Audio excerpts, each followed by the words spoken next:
Hari ini hari pertama kita rakernis di tanggal 15 November. Kita lihat bersama nih, peserta sudah mulai berdatangan. Ini yang pertama pagi ini kita registrasi dulu nih. Jadi ada teman-teman KSI PIN yang bertugas sebagai panitia registrasi sudah berjaga nih dari pagi. Kemudian para peserta SIM juga pada mulai masuk di dalam ruangan Norhadi lantai 2.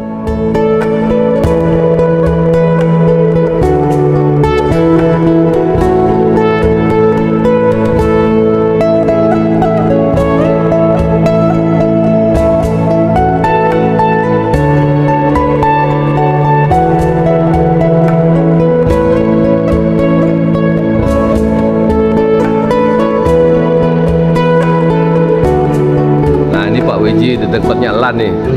Pripun Pak, rakernis niki? Insya Allah mudah-mudahan nanti hasilnya bisa lebih baik di tahun 2025 Pak. Siapa yang hadir Pak? Hari ini sebenarnya dengan Kepala Biro Hukum dan Humas Pak, karena kebetulan di LAN sedang ada raker, ya saya harus mewakili beliau. Siap. Terima kasih Pak Wiji. Terima kasih Pak.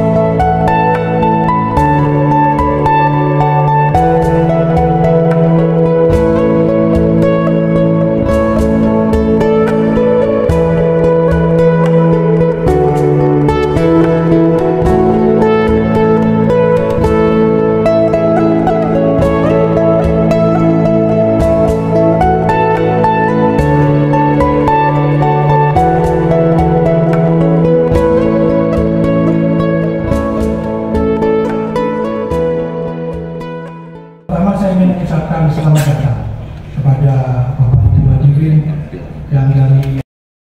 Tapi ini memang takdir, saya harus menjalani takdir, Bapak dan Ibu semua juga menjalani takdir. Saya menjalani tugas ini sebaik-baiknya sampai purna. Insya Allah saya berusaha untuk tidak melakukan yang aneh-aneh. Ya, saya menjalani takdir, Bapak dan Ibu menjalani takdir juga sebagai penanggung jawab kearsipan yang harus dijalankan dengan sebaik-baiknya. Dan kita hadir dan publik kepada masyarakat. Bapak dan Ibu, lembaga pemerintah atau lembaga yang dibiayai oleh pemerintah adalah lembaga publik yang memiliki kewajiban untuk menyajikan informasi publik kepada masyarakat tanpa pandang bulu kecuali informasi yang dikecualikan.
Anggaran kearsipan yang kita total dari daerah itu hanya 0,04%.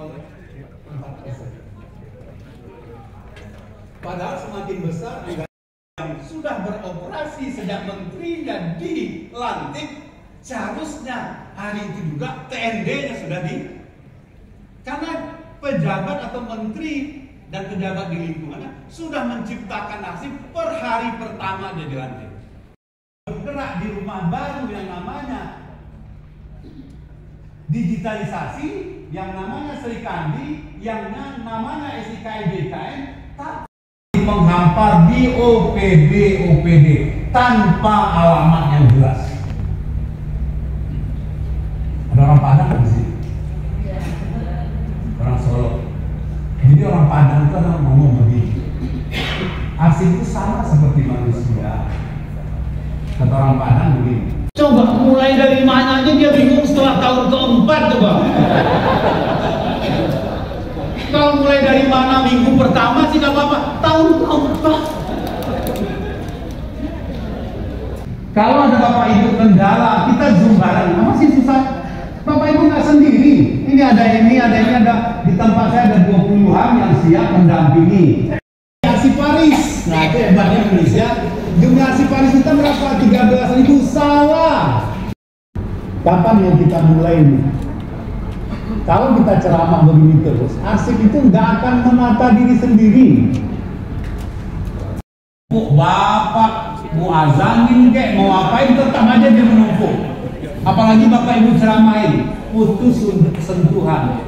Ini jadwal yang saya buat untuk Bapak Ibu. Silahkan dikoordinasikan. Cuma yang menjadi sanksi bagi saya Pak, setiap ada kegiatan yang diselenggarakan Andri, selalu saya buka aplikasi Serikandi, melihat itu surat undangan yang dikirim untuk acara itu, tapi saya tidak pernah dapat Pak. Padahal ini kita di daerah sangat berharap bahwa mulai dari pusat sampai provinsi, kalau Serikandi mau dimasifkan harus mulai dari situ Pak. Contoh. Tapi kalau diimigrasi itu apakah bisa langsung diimigrasi atau kembali lagi harus input dari nol? Oke, pertanyaannya itu yang pertama. Kemudian Bapak betul sekali bahwa JIKN ini sangat penting karena ini juga masuk dalam penilaian reformasi birokrasi juga. Dan berada di Filipina. Nah yang mau saya tanyakan, kebetulan dokumen sejarah ini hanya yang bersifat retro aja Pak. Biro Hukum, Biro Umum dan Akbar itu tahun ini insya Allah tahun 2024 akhir akan dalam rangka penyerahan arsip status dan pencalonan. Sahabat arsip ini ada tamu kita yang kebetulan hadir dari Papua. Kita ngobrol sebentar terkait dengan kegiatan rakernas kita hari ini. Ikuti ya. Selamat siang Bapak. Selamat siang. Mohon perkenalkan nama dari? Ya, nama saya Barnabas Bulansiapa dari Papua Barat. Papua Barat. Itu Kepala Dinas Arsipan dan Perpustakaan Papua Barat. Ya, gimana Pak selama tadi mengikuti rakernas, kesan-kesan? Rakernas kita hari ini singkat, padat, jelas. Jadi pagi ini kita tampil dengan dua narasumber kita. Yang pertama Bapak Kepala, Pak Imam, kemudian yang kedua Pak Anton. Pak Anton itu yang lebih jelas lagi. Sehingga dengan demikian ya, saya lihat itu bahwa pertemuan kita rakernas kali ini itu singkat, padat tapi jelas. Iya, selanjutnya nih Bapak kesini bawa berapa anggota tim Pak? Ya, ini saya bawa dua staf. Dua staf. Tujuan dari staf ini adalah karena ini hal baru bagi kami, sehingga mereka harus belajar. Mereka belajar paling tidak kita juga bisa sama dengan teman-teman dari daerah lain. Daerah lain. Iya, untuk harapan Bapak setelah menjadi anggota simpul nanti seperti apa Pak? Ada gambaran ini kan? Ya, harapan saya setelah menjadi anggota simpul, ya saya juga baru 1 minggu dapat surat persetujuan. Waduh, luar biasa. 1 minggu, tapi saya bersyukur, artinya itu adalah sebuah kepercayaan negara bagi kami untuk bagaimanapun kami harus mewujudkan simpul itu. Dalam arti arsip-arsip yang ada ini kita harus mengikut secara nasional, sehingga semua tersimpan secara nasional untuk kita, karena selama ini kalau kita simpan sendiri-sendiri itu kan nggak ada yang tahu. Nggak ada yang tahu, hilang terus, nggak tahu ada di mana. Ya. Gedung terbakar ya habis. Jadi habis tanah sendiri. Ya. Tapi dengan ini kita berharap ke depan itu informasi detail apapun yang ada di daerah bisa dapat tersimpan secara nasional. Siap. Sehingga kita ke depan ya lama-lama anak cucu kita kan tidak kehilangan informasi. Tapi mereka tetap memiliki informasi di tahun ini ada hal-hal seperti ini. Walaupun pada saat ini tidak nampak. Tapi dulu ada begitu. Baik, terima kasih Bapak. Sama-sama.